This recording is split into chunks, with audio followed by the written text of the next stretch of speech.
नमस्कार दोस्तों, इस वक्त का सबसे बड़ी खबर निकल के आ रही है काराकाट लोकसभा की तरफ से। जी हाँ दोस्तों, आप सभी को बता दी कि पवन सिंह जी इस तरह से चुनाव प्रचार किए थे शुरुआती दौर में, उनका रिजल्ट क्या है।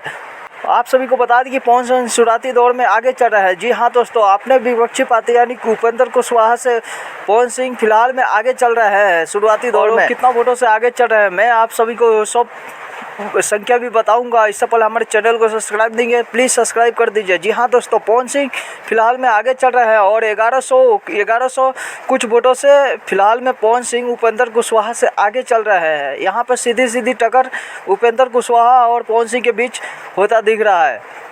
हालांकि अभी ये शुरुआती दौर है और बाद में क्या होगा ये देखना होगा, बहुत दिलचस्प होगा।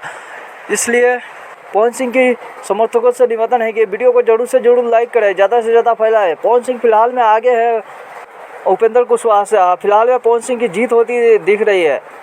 क्या पवन सिंह जितना मेहनत किया था उनका सपना साकार होने वाला है? पवन सिंह वहां से क्या सच में जीत जाएंगे? आप लोग क्या सोच रहे हैं इसके बारे में आप कमेंट करके बताइए। और पवन सिंह को विजयी बनाना चाहते हैं या आप हारते हुए देखना चाहते हैं, कमेंट करके बताइए। धन्यवाद।